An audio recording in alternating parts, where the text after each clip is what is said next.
verse 11. It says, "O tignovu, do not steal. O techachashu, do not deny falsely. O teshakru ish bamito, and do not lie each man to his friend."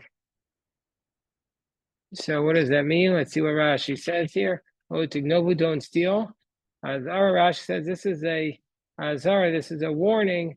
Agone mammon. Well, this Rashi we did yesterday is that you're not allowed to steal because the one in the Ten Commandments is do not kidnap. Do not deny falsely, because it says and he denied it. Mishalim Karam Chomesh.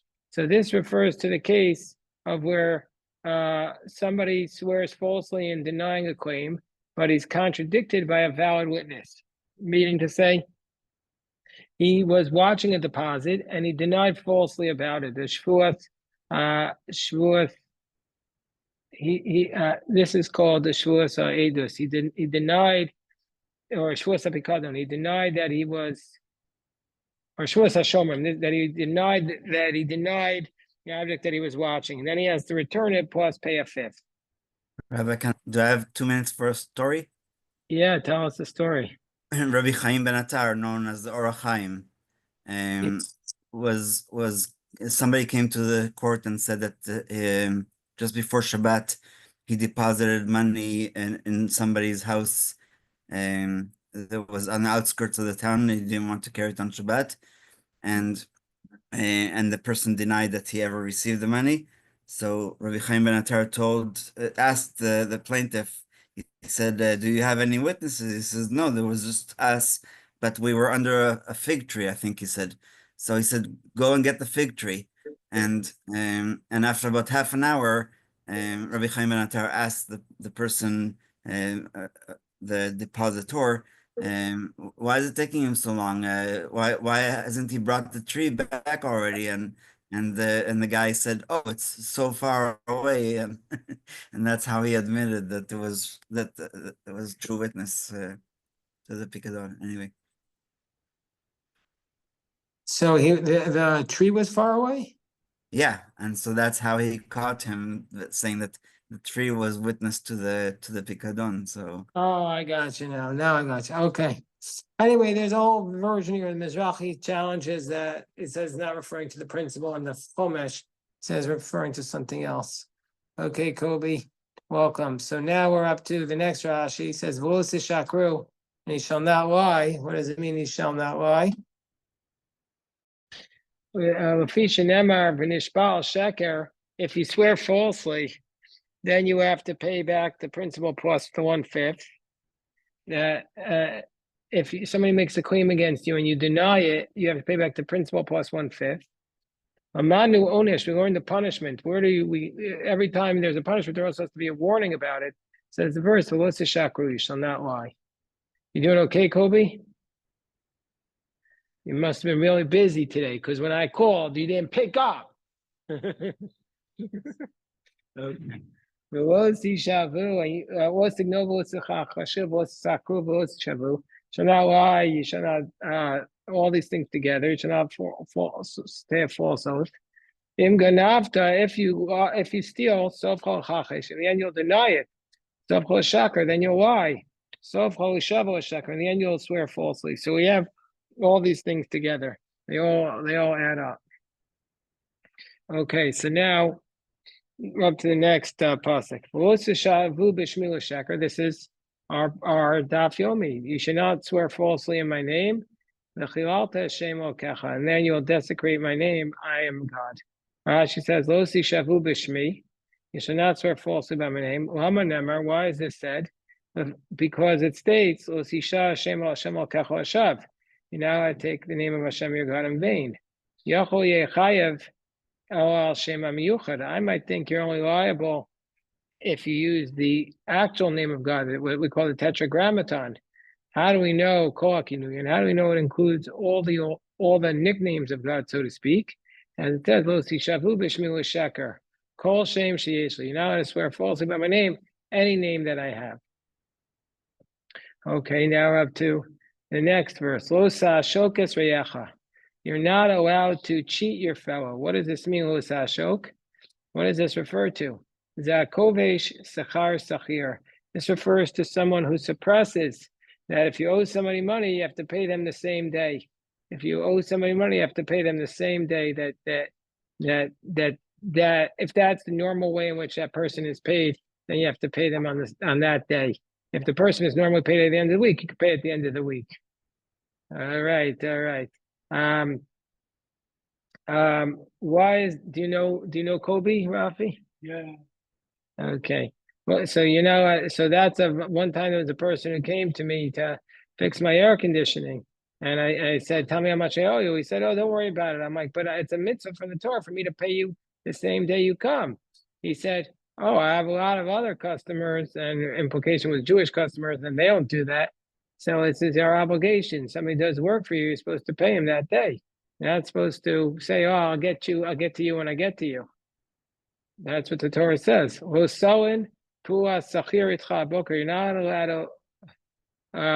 not allowed to leave the work of the hired worker. You cannot leave it over until the morning.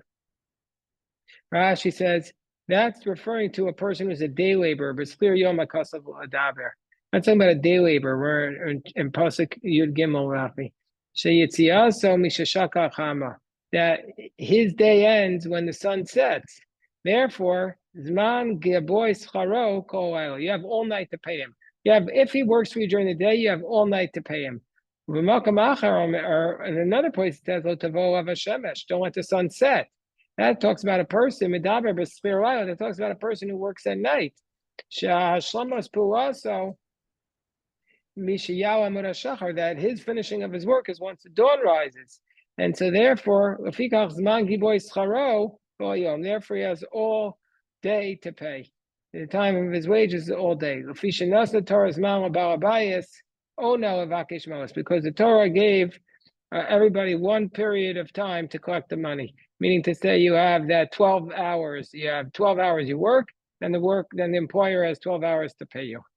But if the standard business practice, let's say in the town, is that you pay the person on Fridays, then you can pay them on Fridays, or like every 2-week period is usually a payroll, right? So then that's the standard. You don't have to pay like the lawyer who goes to his firm doesn't have to get paid every single day at the end of the day. That's just not the way it's done.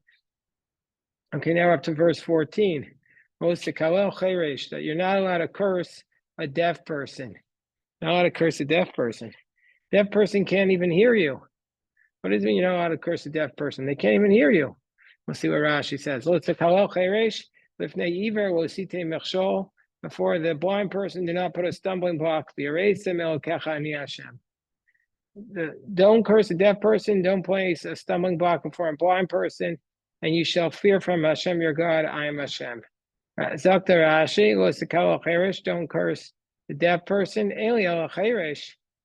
I only know you know how to curse a deaf man. How do I know you know how to curse anybody? You should not curse a leader. You're not allowed to curse a leader. So if that's the case, why does it say you can't curse a deaf person? You're not allowed to curse anyone. So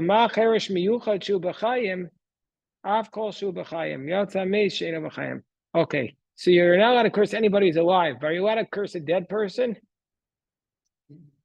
Dead. You say, this guy dead. You say, oh, I curse you. You curse him with the name of God. No, you allowed to curse a dead person. So that's what this Rashi is telling us, based upon that there's no prohibition against cursing the dead. The prohibition is against cursing the living. You ever hear somebody said, I notice a lot of people say this, I don't want to speak ill about the dead. A lot of people say that. They're speaking ill about the living for the last 2 hours. Now when it comes to the dead, they say, oh, I don't want to speak bad about the dead.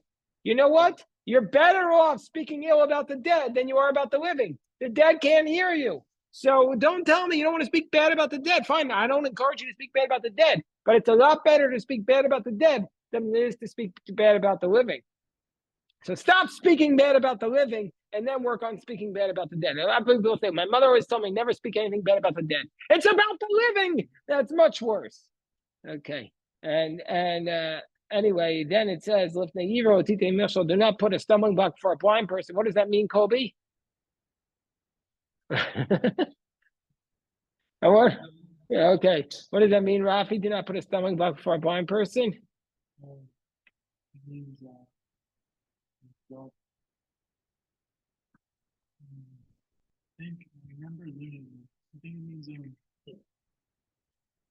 talks up like don't set someone up for failure. Oh, it's very good.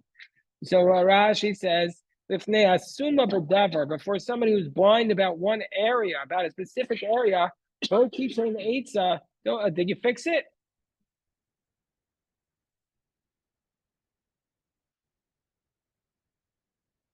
In what unit?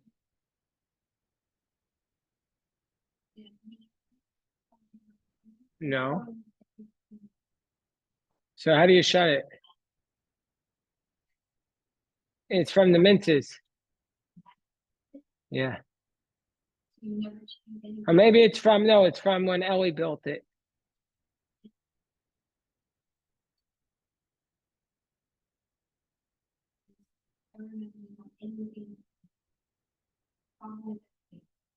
You mean that alarm thing? So we just have a short in that system. Sounds like we need the electrician, right? What? So we need Binyamin?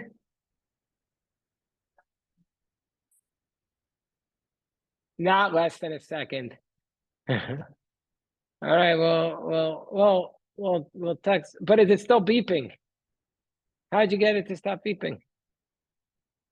So basically that's the issue. We just needed to stop beeping, and so now it's no longer beeping. Thank you. Anybody meet my wife before, Elon? Oh, Kobe. She's an electrician and a neurologist. She does the electric sparks of the body. Okay, do you know Rafi, Elon? Yeah. Are you? That's Okay. crazy, right? Of course I got it.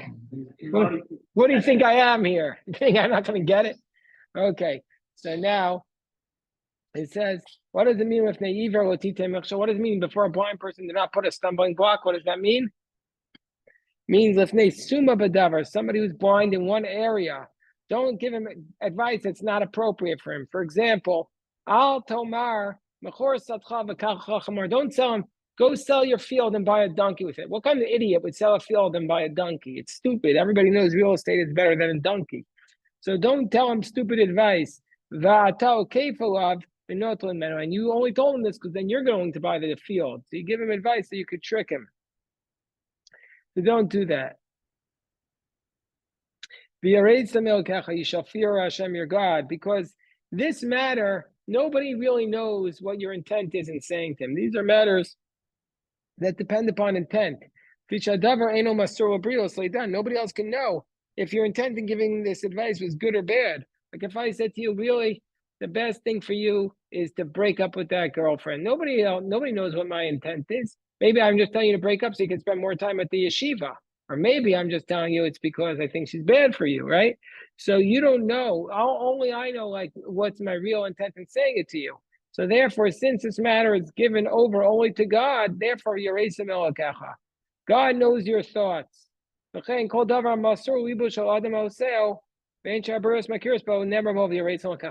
is telling us this is a general rule. Something that you can't know for sure, that nobody else can know, it says, and you shall fear God. Only God will know the truth in that case. God could speak, God could see into your hearts. Yeah, let's see what this says here. If they have a commentary about this. No, they don't. They don't have any comments on this. Interesting.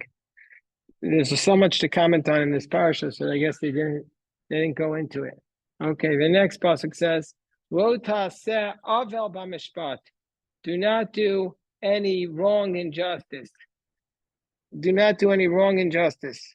Lo tisa pnei dal. Do not favor a destitute man. Lo sehadar pnei gadol. Do not show honor to a great man. B'tzedek tishbor amisecha. With justice you shall.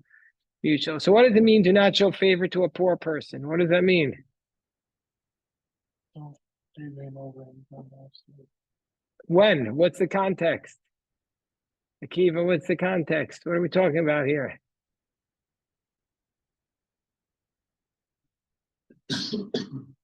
Okay, what do we think? So let's see what Rashi says. Otatsu aval b'mishpat, do not do wrong injustice. Milamid shadayan amakal asadin.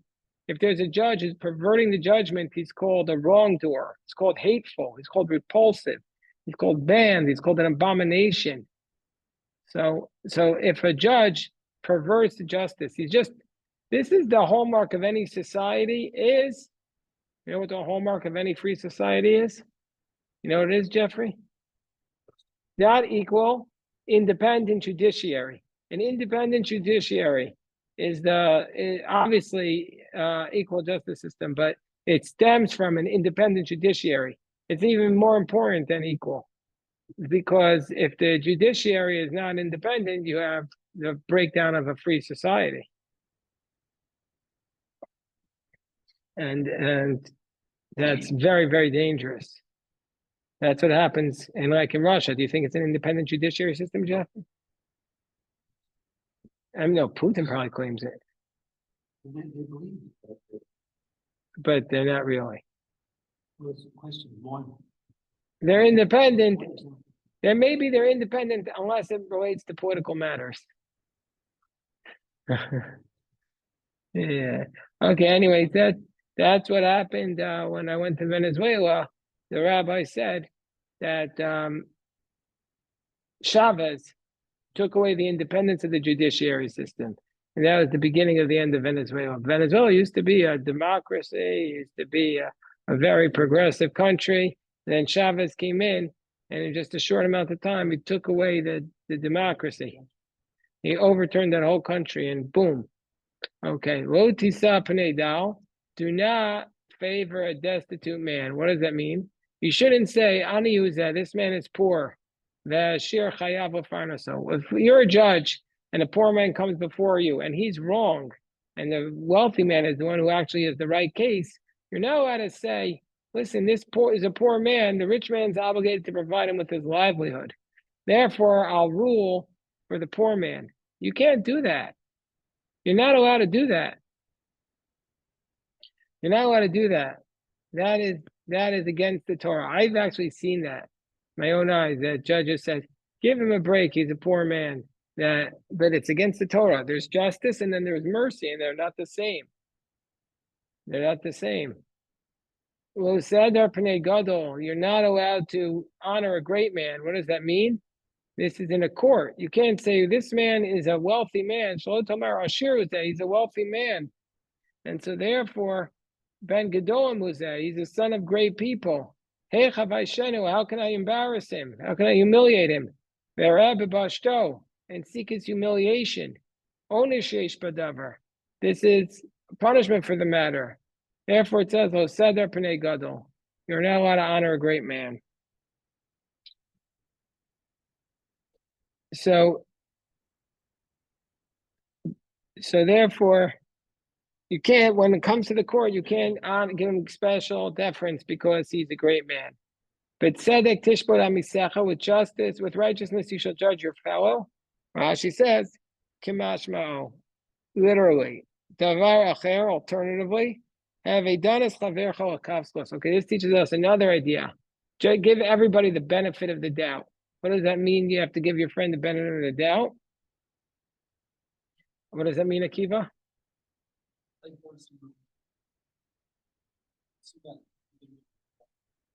Was what? Right. It means if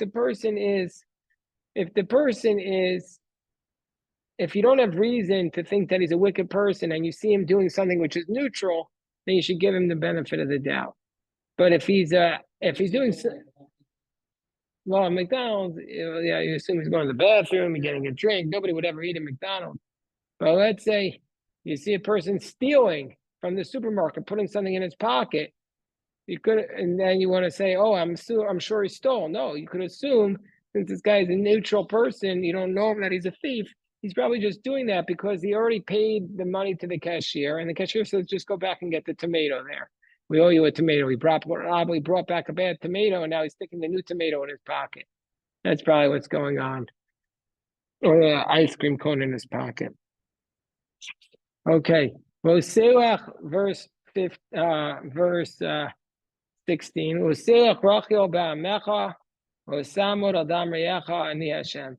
Useach Rachel ba'amecha, you shall not go gossiping amongst your people. Do not stand by the blood of your friend.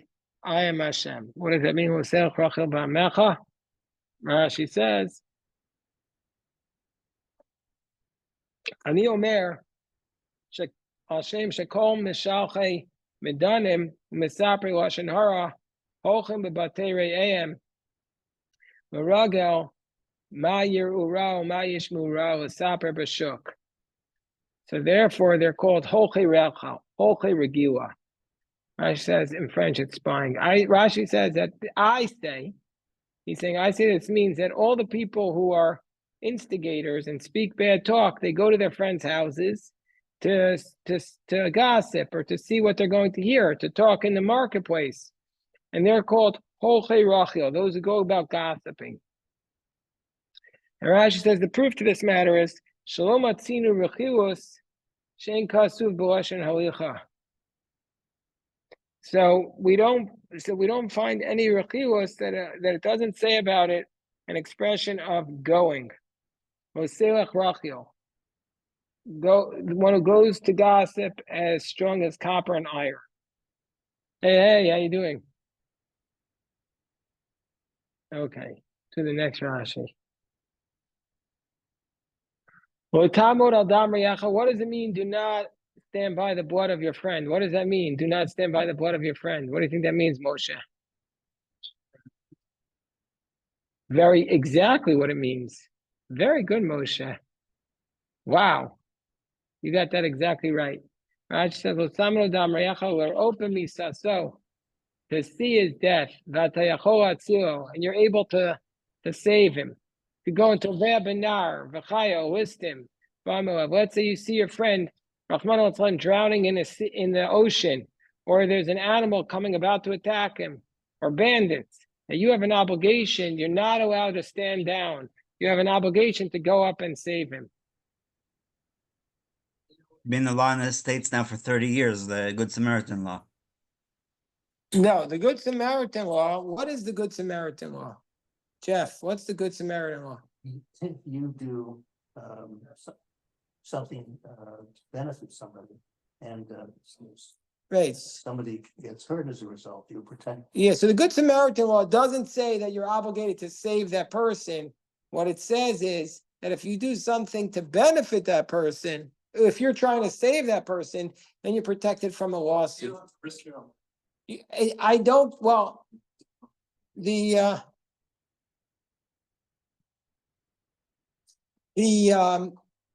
question of whether you have to risk your life is not entirely answered here, because this answer just says you're obligated to save him. That doesn't mean we're necessarily talking about a case where you're risking your life. But American law, does American law require you to save a person who's drowning, Jeff? No. So American law does not require you to save a person who's drowning. But the Jew, or Jeff says, but I mean, maybe it's different in different states, maybe each state. Wasn't it instigated after Princess Diana died, where they could have saved her instead of taking pictures? That's in England or France. That's No, France or England. In the US in 96 or 97, when Princess Diana was killed, and the paparazzi could have, I think, done some kind of CPR instead of taking pictures, and I think that's why it was made into a law in the States. But I don't think I think what the story is, first of all, I think it's going to be just each state is going to be different. That's the first thing. But second thing is, I think what happened with Princess Di was that they could have gotten her to the hospital to save her possibly, but because there was so much paparazzi there, they couldn't get her out. They were, not that they were doing the CPR, but it's all a little blurry to me. First of all, I think it happened on a Friday night, so I wasn't holding. But that's what I think the story is with Princess Di. But I don't know that, did they make that law? Well, let's find the Rabbi Yosef. Let's find that law in America. Jeff says he doesn't recall such a law. The reason it became famous is because the very last episode of Seinfeld was about that, where they could have, where they could have stopped the crime instead of taking pictures. So, but maybe, yeah. I mean, we're not going to bring proofs from the No, for sure. from Larry David. He is a great man, a great comedian. He's a very funny person, but I wouldn't necessarily go to him for my legal advice to Larry David. He is very funny and twisted, dark sense of humor, but hey. Okay, so well, let us stop here. Although I will say that the last episode of Seinfeld was the least funny episode in the entire series. Terrible, terrible episode. I remember we gathered with my friend who actually would die tragically. But we gathered at his house to watch it together, and we had a whole Seinfeld party, and it was a terrible episode. I said, this is not even funny. They should have just who knows what. I think all those sitcoms I'm pretty bad.